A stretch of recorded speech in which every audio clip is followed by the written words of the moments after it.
his position within the music industry. You know, he really didn't take to a lot of criticism that well when it came to opposition or being or someone saying that someone is better than him. Now, it's no secret, you know, he's not the best rapper. You know what I mean? Come on, you know, he had more of a dance hit that he came out with. And so when it just comes to lyrical content and context, how he presents his music, um, I don't think that he stands ground with his lyrical context. Now, everything else I can't argue with him on, as far as who you know what he says he pioneered.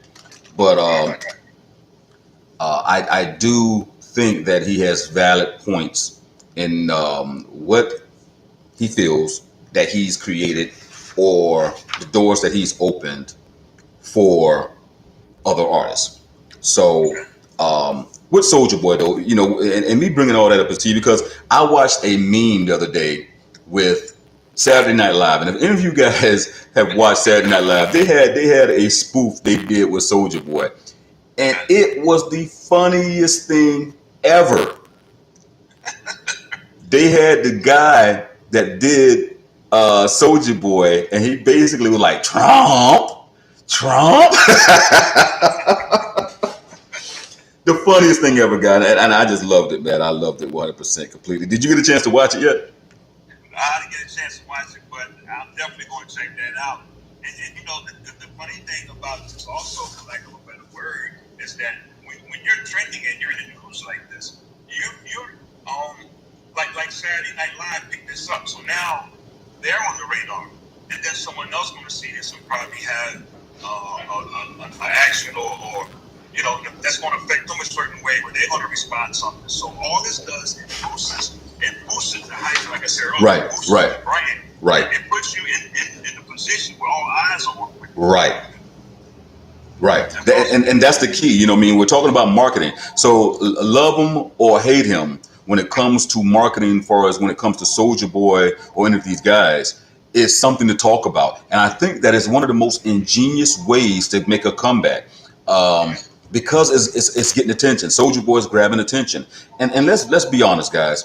At the end of the day, they say any media is good media. Any kind of news is good news, good, bad, or indifference. So, you know, you can't hate on him for trying to make this comeback. You know what I mean? Whether it be through his bootleg Nintendo games to, you know, him claiming to be, you know, the godfather of YouTube hip hop, whatever it is, it's making for good conversation.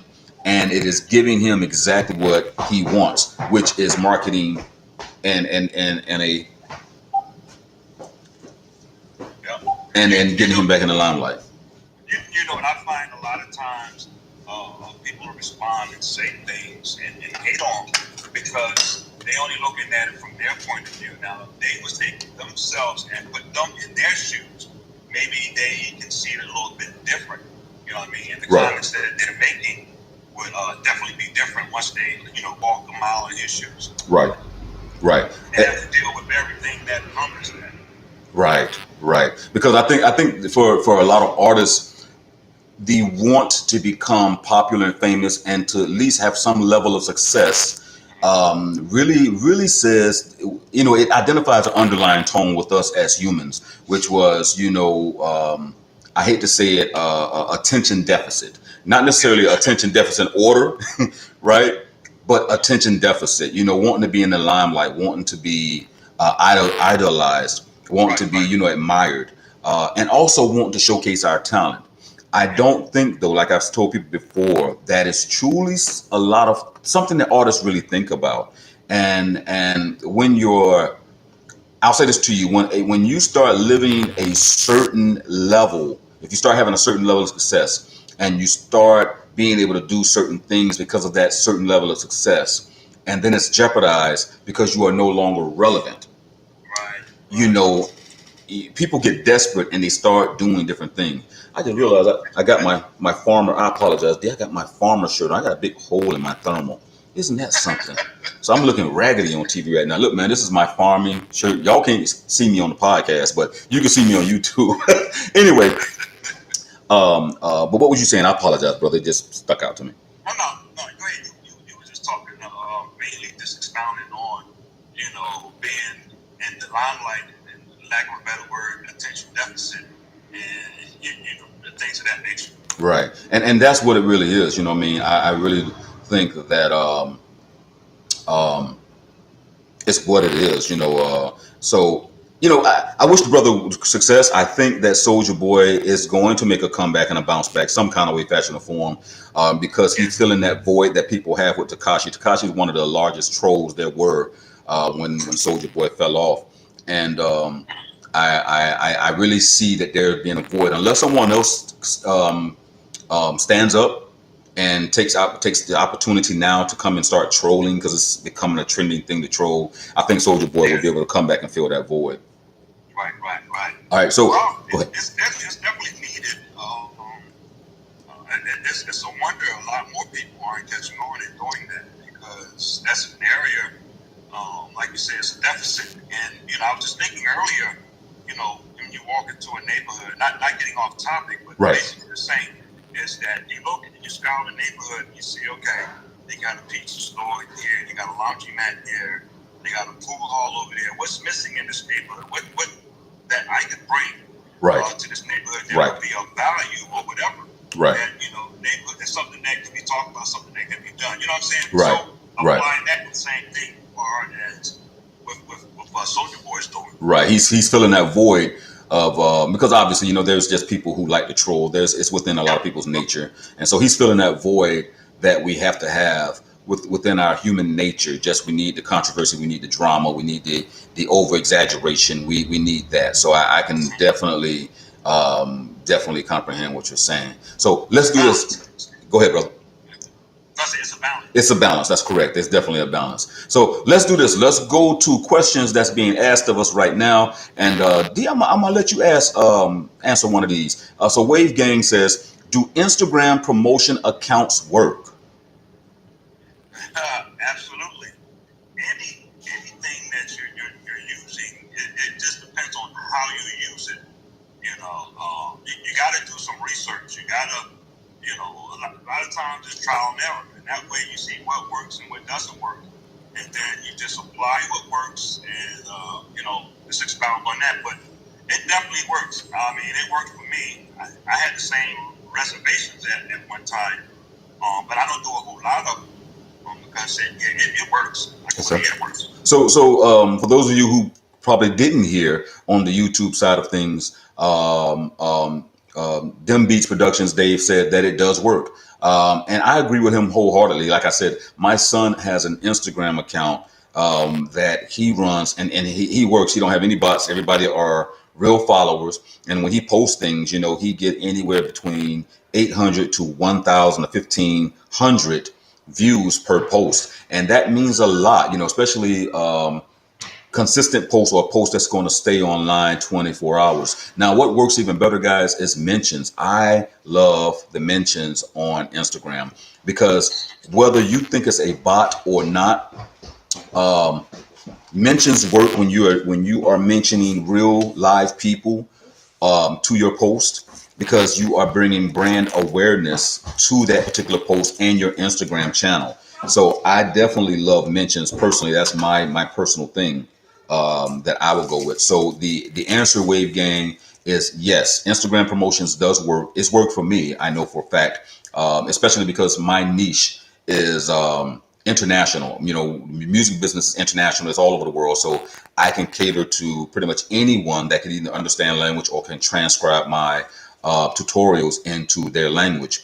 And it's worked for me. I picked up a ton of followers. At first, I thought they were just bots. But then as I see the people in their engagement, then I realize, okay, these people are just from different countries, and the marketing and promotion that I've put in is really paying off and working.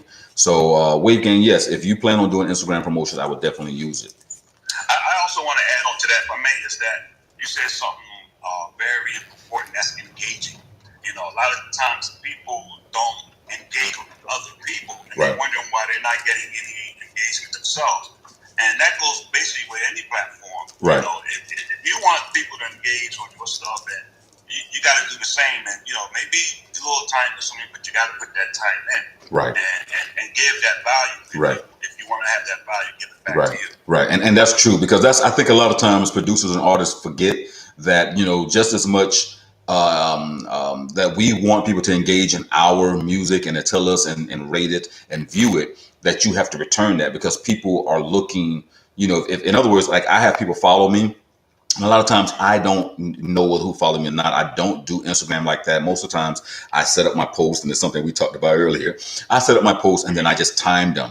If I do go on Instagram, it's to deal with questions or things that's asked of me, because I don't have my notifications on my phone. But what I will do is, when I see people that follow me and I go to their page and I see that they have relevant stuff, or they're a producer or artist, that I'll follow them back. You know, and then that means so much to them. They reply back and like, "Oh, wow, thank you, OG," you know, whatever, you know, because they didn't expect me to follow them back, you know. And so I really think that engagement, if you're going to look for engagement, that you also need to engage with others as well. So now we're going to talk about Blueface. I want to get to Blueface. We're not going to pass up Blueface, Dirty Needles. But D, here's another question. Someone asked, where's it at now? I think, okay. Is it okay to ask my friends to play my songs on music apps? Is it okay to ask your friends? If they're your friends, they should want it. They should mind on it. And I agree with you. Yep, I agree with you. If they're your friends should not have a problem playing your music on music apps, especially if it's going to generate revenue or streams. That is the key at the end of the day. Your friends should not only be playing your music, your friends should also be recommending your music. Your friends should be resharing your music. They should be reposting your music. They should be, these are your friends. If they're your friends, they'll do this for you. Yeah, show love. Show your love 100%, man. So 100%, there's not a problem with someone or you telling your friends to play your streams. You know, it's not like you're doing it yourself, or you're sitting there, you know, playing your stream over and over and over again, trying to grab these little couple pennies that they're giving you. So 100%, I think that you should be doing that. Wave Gang, I think we already answered one of your questions, Wave Gang. Let me see. Another question. So we have a question from Demario Townsend, one of our music millionaires. Can a producer who's an artist get signed for being a producer, and on the other end get signed as an artist? Okay, I'm not going to ask you to answer that one, D. I got this one. Yeah, it's very interesting.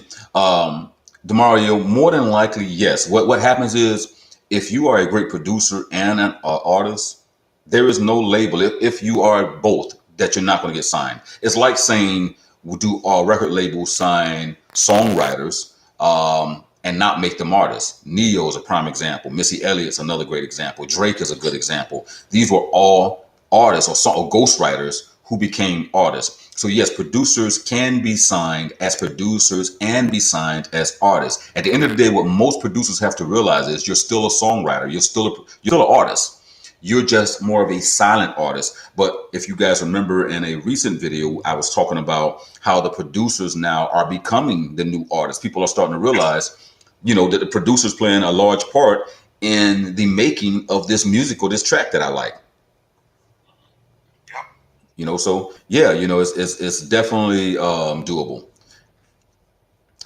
Benji Barker asks, is Music-Millionaire site yours? Yes, Music-Millionaire site is mine, along with Red Stick Wireless, along with, I have like 4 different sites and 4 different businesses. I am recording my life for you guys. Matter of fact, that's what I'm working on, D. I'm working on a documentary just the day, I'm not going to call it a documentary, a video for YouTube saying, a day in the life of a music producer. I didn't even want to add Grammy producer or platinum producer, just a day in the life of a music producer, because I want you guys to know how much I deal with. I have 5 different websites I control.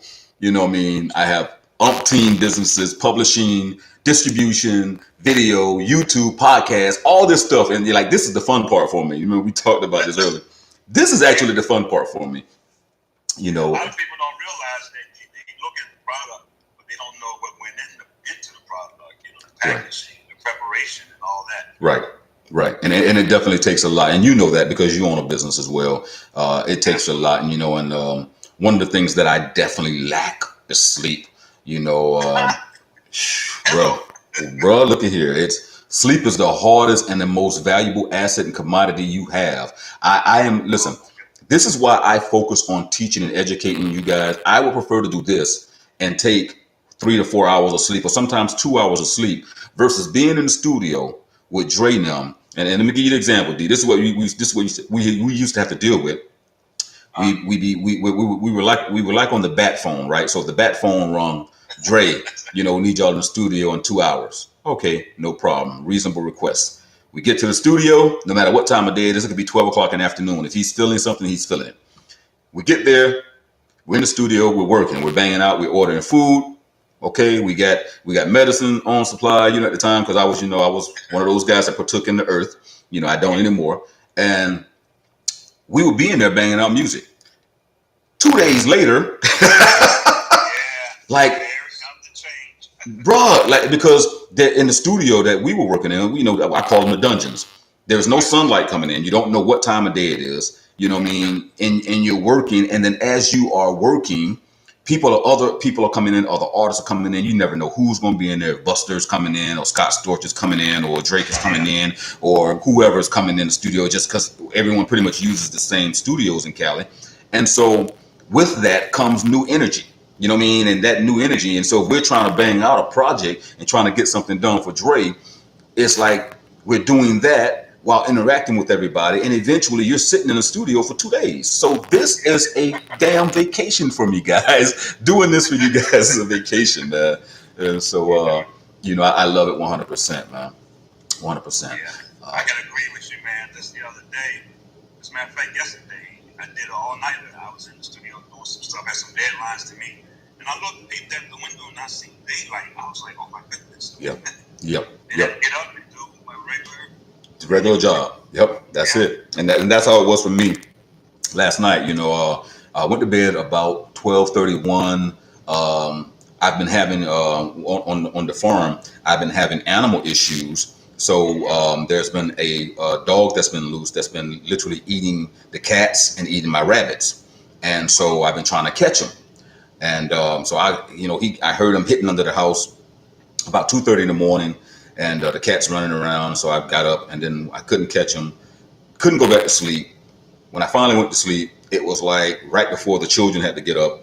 And so then the children got to get up and go to school. And then I went to sleep for like an hour and a half, woke up late because I had a meeting with Germany. So I'm talking to Germany, and we're doing the Netflix and Amazon and distribution and all of that stuff. And, we got these record deals. I'm trying to get some things done for my artists, on the record side. And so I was like, and then here I am on Skype with them talking, and they're like, oh, SG, you look like you need some sleep. You need to go to sleep. And I'm like, you have no idea. You have no idea. And what was that? I apologize. And we're going to talk about some things. I'm just trying to get these questions out the way. William Sean says, I have to get my hip hop gospel song to you. I tried to post a link, but YouTube blocks it. William, we look forward to it. Make sure that you can email it to me as well. musicmillionaires@gmail.com. Look forward to listening to your hip hop gospel. Let's see. I'm just trying to get the questions out the way for us so we can go into something. But let's see. Nezzy asks, hello. And they put an in it. I don't know why you put an in it, Nezzy, but we're going to go with that. Is it okay if I have a slightly different way of making EDM? Dave, what you think, brother? Absolutely. Here's the thing. In all actuality, everybody's copying off of everybody because you only make what's in you, and you got that from listening to other things. Now, what you can do is, and what I do a lot of time is, I take everything that's happening right now and make it my own. Gotcha. And so you can do that slightly different. And what I find is there is a definite audience for that. So, yes. Okay. Absolutely. All right. So there you go, Nezzy. Yes is the answer. And I'll piggyback off of what he said. There is no protocol behind making music. Okay, so whether it's slightly different, whether it's largely different, whatever feels good to you, whatever gives us the ending product, the creativity or creative process that you go through is yours. And there is no one that can say, hey, that's the wrong way to do it at all. As long as you come out and pump out a great mix, you can get a great mastered sound, and you can deliver what your client is looking for. There is no wrong way to do it. Okay. Yep. Benji Barker said, I'm asleep now. William Swan asked a great question too. Is there any way of getting around sampling besides paying out big money to use it? Well, first and foremost, let me clarify, and I know you didn't. I know what you meant. And Dave, if you want to piggyback on this, you can. Um, you're not going to get around it if you're paying. Okay, that's the first thing. So I want to make sure we're clear on that. Secondly, you can't get around paying the money if you're sampling someone else. The only other method that you have is to recreate the sound that you're looking for, to literally recreate that particular sample and changing it up. If you change it up, or because there's plenty of songs, all you have to do is go into your repertoire of songs and comprehend it. We talk about this a lot as well. I like to call it ghosting. When you create a sound that's pretty much it's the same as something else, but you just use your own melodies and you just take it out. If you want a sound or a sample without the vocals, I'm saying, you can just recreate it yourself, change a couple melodic keys in it, and then it's okay and fine. Sampling is just that. If you take literally a sample from a pre-existing recording and then insert it inside of your recording, you're going to have problems, or you're going to have to pay.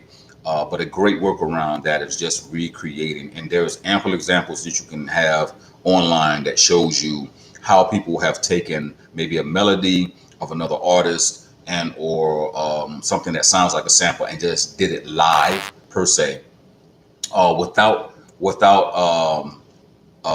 the word I'm looking for? Without copying too many of the lyrics or verses or something of that nature. So yes, it is a way to do it. You're just going to have to be creative. Put your creative hat on and think outside the box. You can also Google other ways as well. I love Google because Google give you a ton of answers from the people who do it best when they steal from you. I'm not okay. Yeah. You hit it on the hammer. Hit it on the nail. Right. We'll ask a couple more questions. Then I want to go into this Blueface thing. Let's see. Pertinent questions. All right. So wave gain, and it's a great question as well. I think this is now. It says, can I ask one more question? Do you get paid for views if your video is on a World Star YouTube account? 100% no. If World Star broadcasts your video for you, that is World Star's account, not yours. They are going to be monetizing that video. However, if you have, like for example, we work with UMG. You can upload your music to our distribution platform. Make sure that you check the YouTube option as well. And then when your music is played and WorldStream plays it, you will get money from it just like any other royalty stream. So if it goes viral, or if it gets 1 million plays or 100,000 plays, you will monetize it that way. We also have the option to be able to claim that video if that video has your copyright, or you haven't licensed that music or whatever it is on worldwide, and you can say wholeheartedly it's mine. There's options that are available to you, for lack of a better word. It just depends on the circumstance. Without actually knowing what type of video it is, if they're using it for fair use or anything of that nature, I can just say to you right now, no. Especially if you upload it on WorldStar and you give them rights to that video once you upload it to their platform to redistribute it. So you really need to understand what you did, learn, read, research, find out what you've actually given up. And I think that's the best way to go about that. Anything you want to add, D? No, as Bob says it, I'm sitting here listening. I'm also thinking about other stuff in my mind. Sometimes I go other places and in the same genre, but I'm thinking about if you work for a company and you are a researcher or someone that's creative in that company, and you make something for that company, their company name is on it, so they're going to get paid. You're not getting paid on the outside. You're getting paid to the company. So, right. but you said it right on point right there. So, yep. I appreciate it.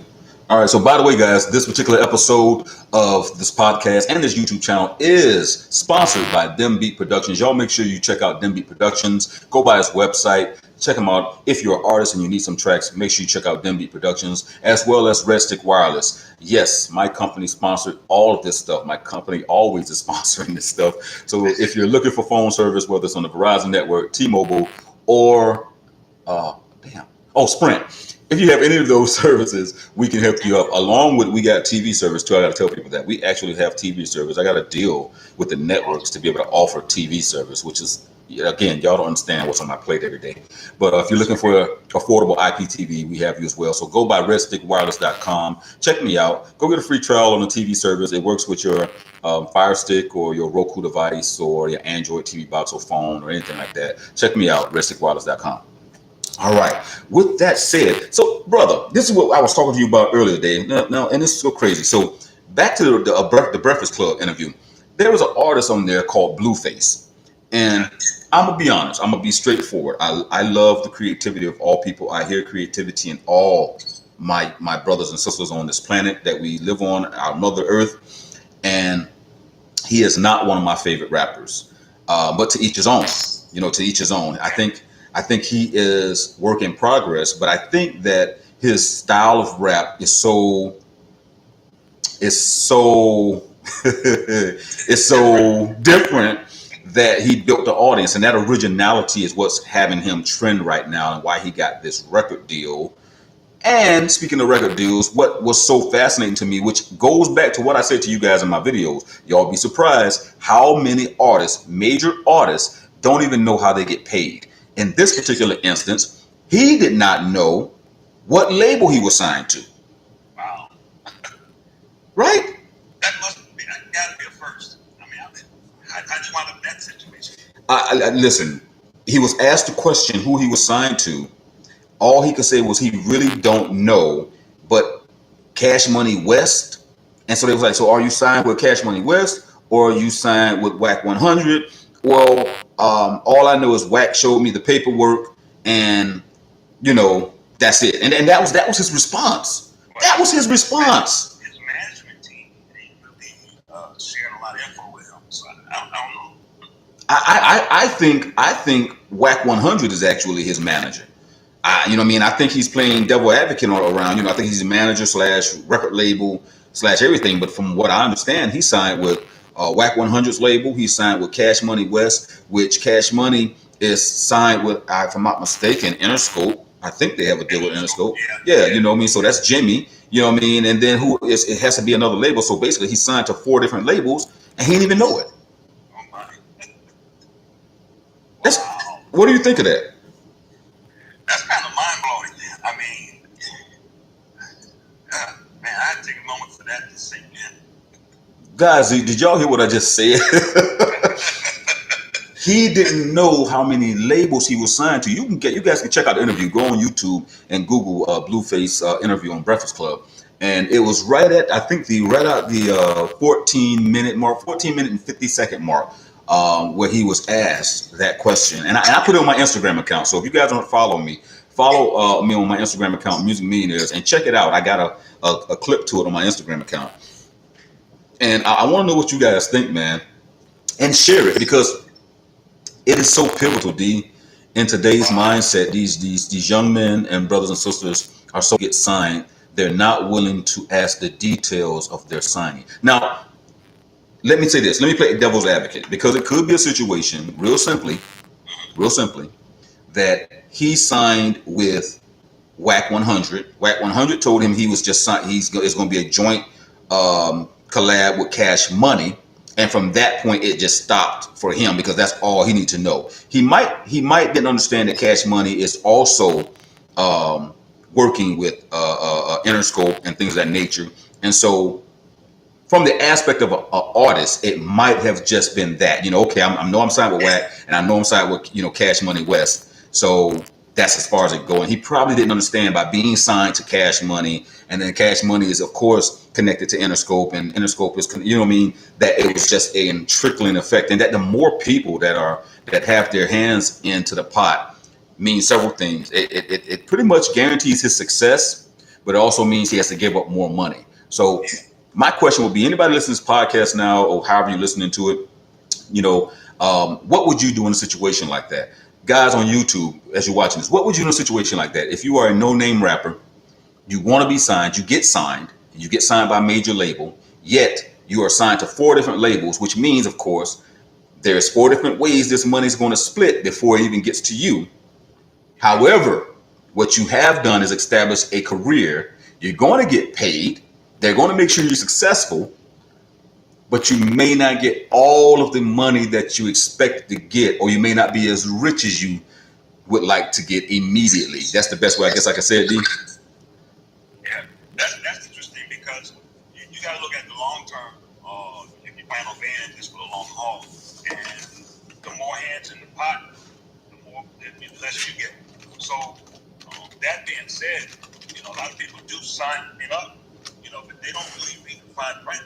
And like he couldn't answer that question straight out, so he really didn't know. So that goes to say to a lot of us, you really gotta do your homework and ask questions. I know I do. Sometimes I ask questions. I get on people's nerves with it. I want to know. If you don't know something, ask.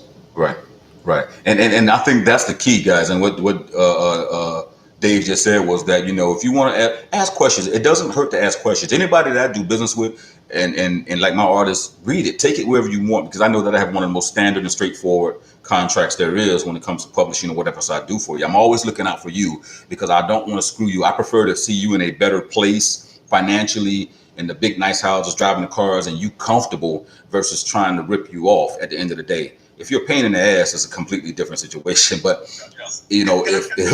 if you have talent, I want you to achieve. But you got to ask questions, guys. And I think that sums it up, brother, with what you said. God say this to a lot of people. I think the reason they don't ask questions is because they don't want to come off as if they don't know. True. A lot of people, they do that, but it only hurts you in the long run. Right. There's very reason why people don't ask questions, but the one reason might be is they don't want to rub the person they asking the wrong way. Yeah. You know what I'm saying? And sometimes they might not. They feel as though they might get an answer that they really don't like, so they avoid it altogether. But you gotta ask. And I think 100% agree with that. Until you're put in that situation, you really don't ask too many questions. And I'll quote Eminem. I think it was on 8 Mile, and he said, "Opportunity comes only once in a lifetime." Right? And I've seen that. I've literally seen people that had such high standards, or let their family come, or get in the middle of the business and like, oh well, I don't want this, or this is not going to happen, and they miss opportunities. Because what I do know happens in the industry, and I've seen it firsthand. I have seen people who've been down with a certain person, I'm not gonna say no names, you know what I mean, and get blackballed. Been with them for years, said the wrong thing, got blackballed, was giving me a call like, look, what can you do? Please help me, man. Like, I didn't mean it that way. Just tell them XYZ. XYZ is like, bruh, I can't do nothing for you. I got to feed my babies as well right now. You know what I mean? And it's like, it's real. So which is this again. This is what this program is about. This is what podcasting and the YouTube channel is about. Empowering you guys so that the devil that you're dealing with. You know what I mean? And I hate to use that phrase, but it's true. It's really true. It's better to know the devil that you're dealing with than not know it at all. And so I say to you that if you find yourself in those situations where, yes, it sounds good, I'm gonna get me an attorney. I'm gonna get me a lawyer. I'm gonna tell you what's gonna happen. The attorney that's going to be qualified to even deal with the legal terminology and the type of contract that you're going to be subject to will not be within your budget. I promise you that. You will not be able to go and find this attorney, especially depending on where the contract is formulated. It depends on where the mediation process is identified in that contract. So if that contract says that any arbitration that needs to happens in the state of California, that means you have to have a California attorney. And guess what? California attorneys are the best paid attorneys there is in the United States. Trust me on that one. So, most of the time, you're put in a situation. It's like, I'm damned if I do, damned if I don't. The prime example is look at Michael Jackson and Prince. You're not going to tell me these guys who've been in the industry their entire lives were so stupid and naive that they signed over their stuff and actually had an option to do it. Oh, I'm Prince. I'm not giving up my rights. No, they understood something. Yeah, I'm gonna give it up now, but I'm gonna come back and get it later. Oh yeah. You know what I mean? It's the long term. And they ate. their estates are still worth billions of dollars. You know what I'm saying? And so it wasn't like they was lacking in any way, fashion, or form. Matter of fact, what Michael Jackson did was he went and bought up an entire catalog of the Beatles and everybody else. That was his, right? He went and bought a catalog. He went and bought America's Sweethearts music. You know, that was how Michael Jackson got back at him. Michael Jackson was like, I'll fix you. I'm gonna buy the Beatles catalog, damn it, and I'm gonna own Paul McCartney's catalog. How about that one? Right, you know. So, you know, what I'll say is, it's easy for us to sit back and be judgmental on that young brother. But I think he's in a better place. I think he's comfortable where he is. He's achieved his goals at least somewhat. You know what I mean? There's a buzz around him. I think he got like 1.8 million followers on Instagram or something like that. And it's not easily achievable. You know what I mean? So again, guys, sometimes, you know, as much as I like to empower you, and like I tell people, D, and you know this, like, it's easier. It's once you do the legwork for the social media following, you might well go all the way with it. Unless you just want the bank behind you, you want the big bank, you might well go all the way with it, because the social following is all you need. Everybody will keep wanting to know, like, how can I make it? How can I make it? What can I do? What's the secret, SG? The social following. I can't say it enough. It's the social following, man. So, you know, I big ups the brothers, man. I really do. You know.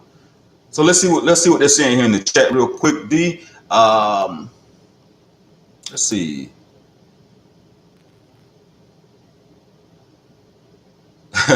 Agathar 1986 says, you signed to 4 labels, you better be getting that major push. And that's what I definitely think. Track Music says, get a lawyer. We already dealt with that. Afro Lord says, tell fans about the way industry. I didn't get that part.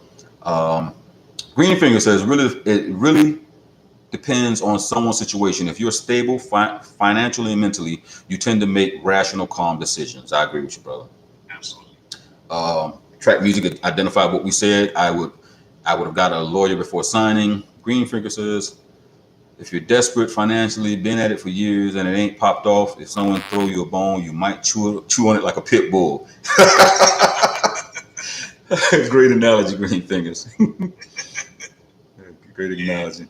Mario Thomas says, and being signed to multiple labels, you're still supposed to request copies of your contracts to read over them for yourself so that you can understand your obligations. And you know what? I think he has a great point there. Absolutely. But oftentimes, Demario, what happens is being signed to all major labels is not what actually happens. You're not actually signing contracts with all 4 labels. What happens is you sign a contract with one label, which will be WAC 100 Records or whatever you call it. And then that record contract stipulates and states that he has the right to distribute and or sell or do what he basically needs to do in order to recoup any monies and or publish or distribute or market you.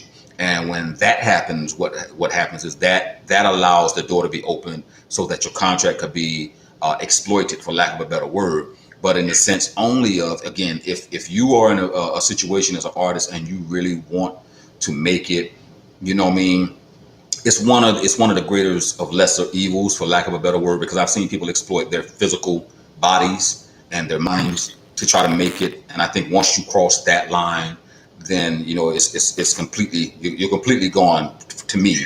You know what I mean? Once you start exploiting the temple. But it's just easier said than done, guys. You know what I mean? And I'll promise you that, you know, if I could take any one of you right now and sit you down before Dre or Jimmy, and once you're there and you realize, like, that's stuff. Matter of fact, I had songwriters and producers that we had to send back that I was trying to put on, that when they got around Dre, they lost it. You know what I mean? They literally lost it. You know what I mean? And so it's different, man, when you get around these people and you're like, this is Dr. Dre. You know what I mean? Like, this is Jimmy Iovine. This is those dudes, you know? and you lose it. So, you know, it's easier said than done, guys. A lot of times, you know, when you have not been put in that situation, it's easy to come up with all these situations. And again, you deal with, and you wind up dealing with and I'll tell you this right now, I've seen people that woulda, coulda, shoulda, you know, thought process. I wish I woulda, I shoulda, and I coulda, you know what I'm saying? But I didn't, you know, so you guys gotta be very careful with that. Gotta be very careful with that. But you know what though? I want to go back to the Soulja Boy thing, man. I think with that meme with Soulja Boy, the SNL meme, I'm gonna make some hats because when he started talking about Trump, right? He gonna run for when the comedian said he was running for president for 2012, like he was pretending to be Soulja Boy. First thing came to mind was let's make rap great again. T-shirts. Y'all make sure y'all pick them up. Matter of fact, look at the bottom. Y'all should see my T-shirts down. I'm doing it for real. I'm doing those shirts. So anybody, y'all heard it here first. Anybody bite my stuff, I'm suing you. And like Soulja Boy said, I want 5%. Y'all owe me 5%. Let's make rap great again, D. Yeah, let's do it. All right. D, is there anything that you want to talk about? Any plans? What you got going on, man? What are you working on right now? Well, I got actually I was sharing with you earlier that I'm in the middle of 2 deals right now with music licensing company. I'm setting up one is a 10 track album, the other one is a 15 track album. And what I'm doing is I have to format it in a way where I'm doing different alt mix. You know, a lot of you may know what alt mix are. That where you might send in the stems, you might send in just the stems without the bass, without the drums. You know, different versions of it. So that's what I'm in the process of doing now. And as well as collaboration, working with another 2 other guys. You know, it's interesting. And you were talking about this earlier about losing sleep over this. And right now, you got to put that work in. Right. And I'm just thank God that I'm able to do what I'm doing and still be able to, you know, handle everyday function with the family, the kids, the grandkids. Right. Yes, I say grandkids. Right. And that leads to another thing is where a lot of people say, well, you know, you get to a certain age, it's over. No. As long as you got breath in your body and you're talented, you can do whatever it is you put your mind to. If you can perceive it, you can achieve it. That's a fact. I got a few things going on that's in the work, and I'm still working my day job, which, you know, through the grace of God, I'm able to do that, and also through the grace of God, if other things work out, and I'm sure they are, well, I'm gonna be doing this forever. So, right. Yeah. So, you know, that's where I'm at right now. Oh, that's great, man. You're progressively moving forward, especially with the music library. And is there anything in particular that you did that got you accepted into the music library? And I'm going to assume that these libraries offer sync and TV placements, correct? Oh, absolutely, absolutely. One of the things that I did was, you know, just a little nugget I'm sharing with the guys out there is that when you contact these music libraries, first of all, you don't just submit them your song. You don't just put it up there because actually that's spam. It's unsolicited. You know, it's how you word your email, how you you know, you speak to them. Then when they reply back, they tell you how they want it. Because some people might want to send in MP3. They might want a wave, or they might want a 16-bit or 24-bit. But if you put yourself, what it is, I give myself as a service. I say I'll do some research and I see what they're working on, if possible, because a lot of them they won't tell you know, what they're working on. Right. And I put myself in the service position. What can I offer you? Not what you can do for me. Right. And when I've done that, when I got my response back, I did this also. It's another little nugget. I have a website, and I put a special link where they can go on my website and view songs just for them, especially like when it's an exclusive deal. Oh wow! You guys heard that? So he's saying that. And he gave a jewel that when it comes to the library, firstly, you have to present yourself as a service to the library, not that you know they are servicing you. The second thing you said was you send them a link, a special link, yep, to certain music that you want them to preview or review. Absolutely. Okay. That they only have access to. That they only have access to. Okay. Right. Okay. And in the link, I have to set up where the company name is in the link. So when they wow. Take it to my website and their logo, their stuff pops up, and you know, it's just a little added touch. Got you. You know, oh, that's beautiful. That's beautiful. Yeah. That's a beautiful. And I don't know if you guys heard that on YouTube, but you know, basically he's saying, so you know, he creates a special link for the library that when they are interested in hearing what he has to offer to be included into their library catalog. What he does is he creates a special link with their company name and then provide a page with their company logo on it, and then allow them to preview the track. So basically, he customizes a music catalog website page, a music catalog page for them to be able to hear the music that he has selected for them. So that personalization is what you're saying they look forward to, and they look at because they know that you've taken the time out. It gives you a professional look, and it makes it tells them that you value their business or opportunities. Absolutely. That's great, brother. I don't even know what to say except all I could do is repeat what you said. That is great, man. That is great. That is so great, man. I love that. So, Wave Gain asks, "What's the best way to promote your music?" We, Dave, what ideas do you have when it comes to that? And I'll pick it back off of you. Well, the best way is what works for you, because someone doing it their way may not work for you. So, there's several ways you can do it. Like I said, you gotta, a lot of times it's a trial and error. You may not get it on the first try. So the best way I can answer that question is the best way that works for you. That's a fact. That's a fact. I mean, that varies ways. I mean, we can go into detail. Right. Some of those, but, right. Right. And that's true. So, in a nutshell, to piggyback off of him is definitely whatever you're comfortable doing, marketing yourself. However, again, one of the things that I have come to find out in this new world that we live in as older people, because I think if you're over 40, we have the right to say we're older people. But 40 is the new 50. Yeah, 40 is the new 50, huh? I don't feel like it when my back is hurting. But there are so many different ways. There is no wrong way of marketing except for spamming. I will tell you 100%, spamming is the worst thing you could do, because all you can do is get yourself blacklisted, get people to really turn your way, because people aren't interested in that. You have to make people interested in you as a person. I'm going to do, I plan on, I know I'm revealing too much. Let me be quiet. I don't want to give too much on this podcast. Let me stop. But I plan on doing an episode with a marketing idea and showing you guys how certain artists have done it and what happens now. And I say it so much, redefining yourself, creating something that's new, creating something that grabs the attention of people. But more than anything, creating a niche, your own micro niche is really the thing. And what I mean by that micro niche is people are interested, especially when you're marketing a micro niche set between rock and EDM. So if you got a rock EDM track, you now can market toward rock and roll people plus EDM people. And what they want to hear is, wow, I'm interested in hearing what this hybrid sound is going to be like, because I definitely like rock. And they said EDM, I never thought about that. So, when you market yourself, and don't just have what everyone else typically has. Don't have the same sound everyone has. Come up with something different, guys. Create something unique. But I will say to you, I really honestly feel like there is no wrong way to market. I think, however, what you should do is the same thing you do with your music. And I always recommend this. Do the research. Treat yourself like a student that is going into business management. Okay. And a part of that business management is promotion and marketing.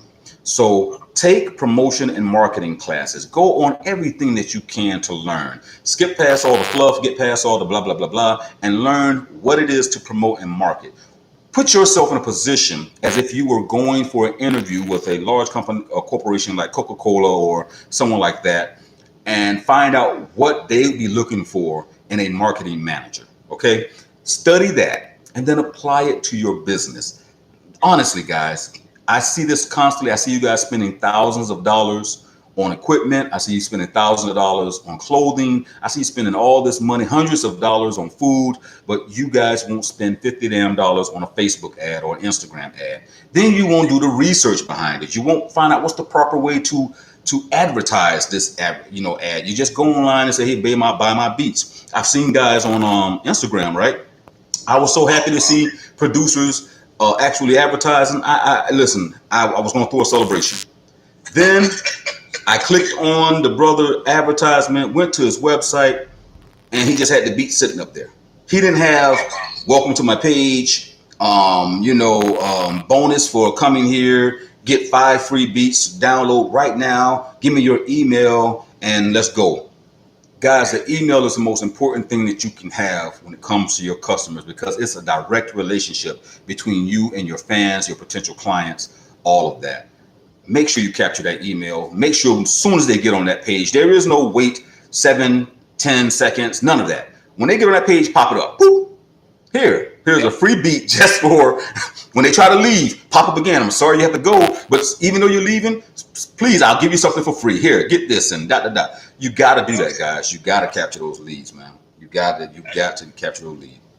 That's important. That because, like you said, people use like SoundCloud, which is a great platform, right? Reverb Nation and all that. You know, they work wonders. Yes. But if you don't have your own mailing list, how do you expect to get back in contact with these people and let them know you have something to offer? You know, these sites go down. That's a fact. That's a fact. That's a fact. Granger Lofton says, thanks for mentioning, being blessed to have a day job. Reality and balance are important. Granger, thank you so much. And thank David, because David brought that up. He really said that. So David, Granger Lofton wants to thank you for mentioning that. You're more than welcome, my brother. So we already know someone that's over they're in their 35 or 40s when they talk.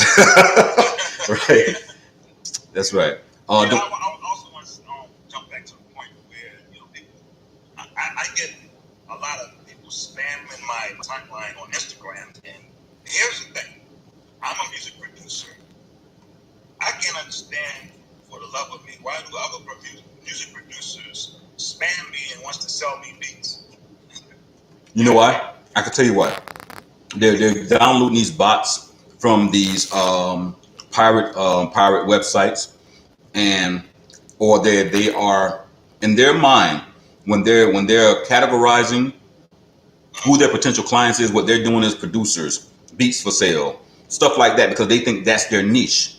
And so when they're using these bots or whoever they're using it based on the principle of what they think their client is looking for. So they'll be looking for beats. Well, that's what most producers are saying. Are you looking for beats? They'll use, beats for sales as their tags. I'm using the same beats, right? Yeah. So then they're not taking the time out to say, wow, I just spammed another producer. Yeah. Why would he want my tracks? Absolutely. So really it's still a lazy factor. We're depending on automated computations to do the job for us, and we're not taking the time out again to just do it. Do it ourselves. So Demario Townsend asks, and I think this question is for you, D.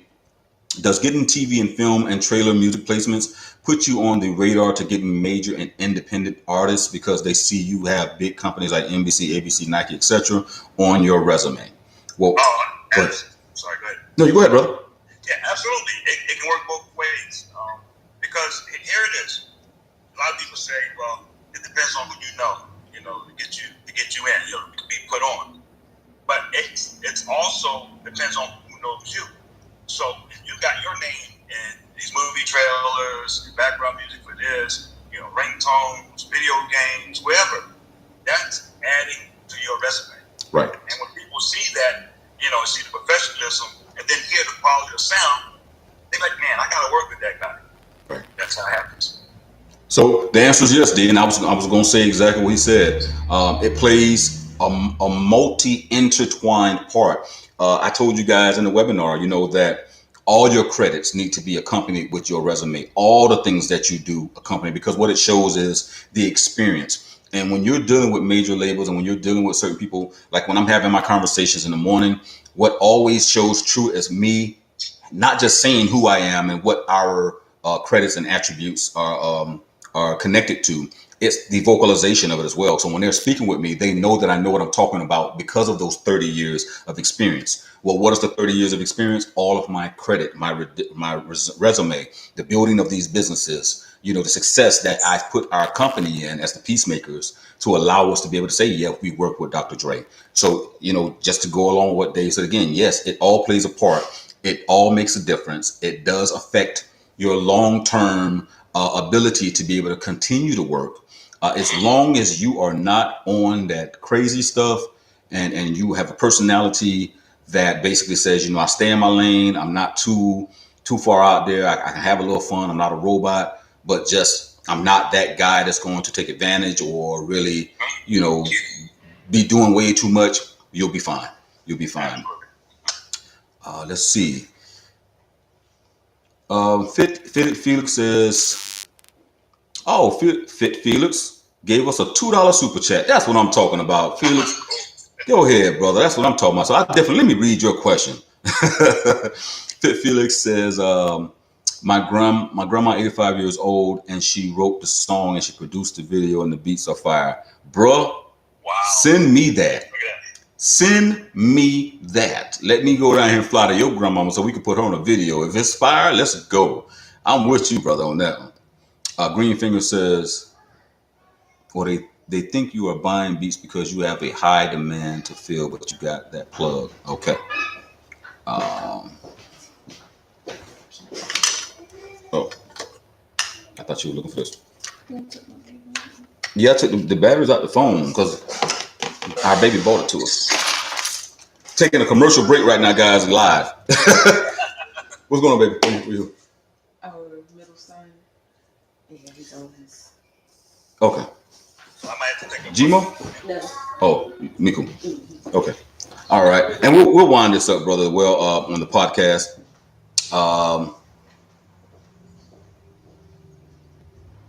Let's see.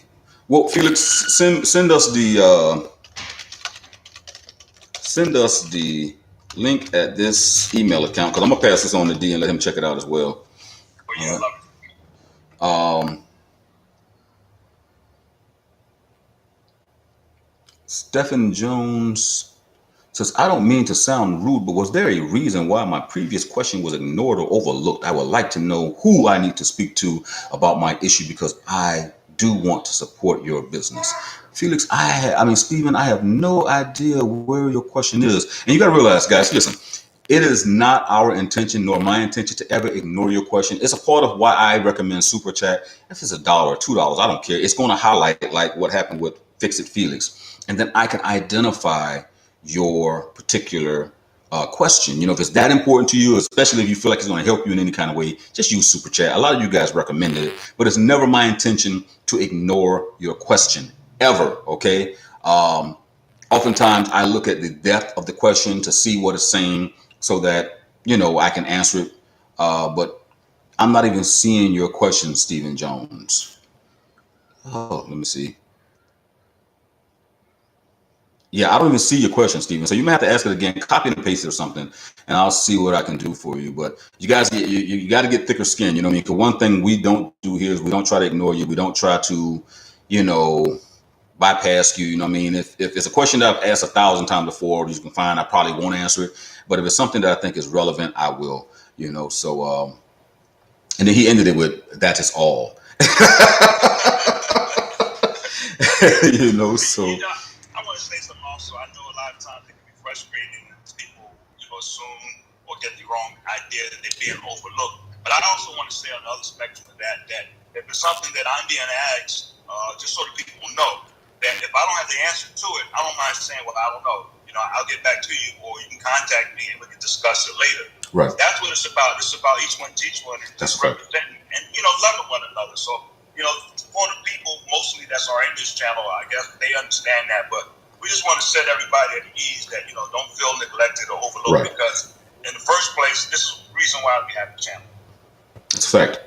That's a fact. The channel is designed, and this podcast is designed to help. You know, oftentimes the topics that we want to talk about, we get barred or sidetracked because it's so many different questions asked. Especially when we go on live, and you know that, Dave, when I get on live chat, I can try and stick with one particular topic so that I can make a video for later on for someone who may have asked me the question, and then we'll wind up taking on questions. And, you know, a lot of it from me is just rhetorical questions that I'm being asked. But I don't mind doing it. It just shows you, anybody who's been following me over these last couple of years, know I will answer the same question over and over again if it means you're going to get clarity or if it's going to help you understand. And I just ask everyone who's been down with me, you know, to have patience. Matter of fact, I've lost subscribers because they're like, "Oh, you're answering the same thing." And all I say to you is, if you got a better question to ask it. You know, ask it. But people know one thing that I don't do is I try my best to help. That's what this is about. You know, I wouldn't even be on here if it's about anything other. Yeah, I pitched our websites, and stuff like that, because that's how we make money at the end of the day, because we're not charging you for here. So even with Felix giving us $2, man, that's a blessing, you know what I mean? Because he didn't have to do that, you know what I mean? I'm still going to answer the questions, you know what I'm saying? And, Stephen Jones just gave $1, you know what I mean? So I appreciate you, brother. But it's what I do from the heart, and I got Dave on here from Dem Beats Productions on here as well, because it's what we do from the heart. We didn't sit down and say, well, how can we make money from these people? Dave, I can make you $1,000 if you get on here with me. That's not what we do. Our thing was, let's do something positive. You know what I mean? Let's give insight where we can. I wanted to bring awareness. But Stephen, I apologize if you feel like I ignored you. Stephen Jones says, peace, brother SG. I submitted a few beats a couple months ago and got no feedback from your team. I just would like an update if possible. Much appreciated, family. Stephen, there's no problem. Even if no feedback doesn't mean anything bad, when you particularly want us to listen to it and then give you feedback, let me know. Email me personally. You know what I mean? I try my best. My team will filter a lot of emails, and I have like 4 different people that go into my email. But when there's something that's priority, or they prioritize something, they'll send it to me. And all you gotta do is address it. Hey, this is me, SG, from the chat or whatever, and I'll listen to it. If you have a folder with us, if you are a music millionaire and I haven't consulted with you, or if I haven't any of that, just drop a line with me, guys. I'm you guys. You understand what I'm saying? Throughout all the business, throughout all the publishing, through everything I got going on in my life. Again, I'm running a farm. Literally, I have over 80 animals on my property. You know what I mean? I have a ton of damn children. Okay, just to let you guys know. You know what I'm saying? I'm running 4 different businesses. I have obligations to my clients and stuff. But guess what? I've been on here now. Me and you've been talking for at least about 2.5 hours, bro. Just about. And so, that's what's going on. Matter of fact, you guys got to hold on right now. Hold on.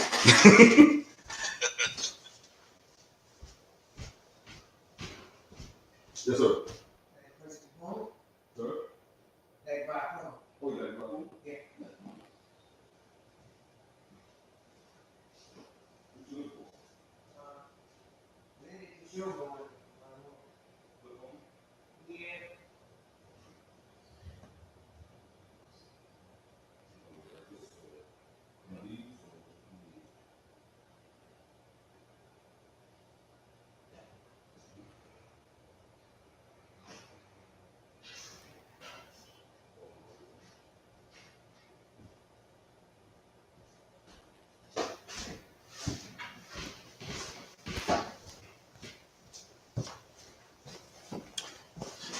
All right, guys, I'm back. So what we're going to do, guys, is we're going to go ahead and close this particular episode up, this podcast up, and love you guys, each and every one of you. Appreciate all of the super chat monies we got. Dave, is there anything you want to close out on? No, I'm good. I enjoyed this time that we had together, and just want to say that we love giving out gems, love helping each other. No doubt, no doubt. And with that said, guys, yes, we are only human. We are only human, but we love you. We love you. We love you. I love all of you. I wish you nothing but success, and whatever we can do to help, I will. All of you guys who want to drop me a link, send me my email to musicmillionaires@gmail.com. If you want to contact my brother here, David, with Dem Beats Productions as well, send your link. I'll forward it to him and then let you guys communicate as well, and he can probably drop some jewels on you as well. With that said, though, guys, always remember, man, music is life. It's life. We out, guys. Peace.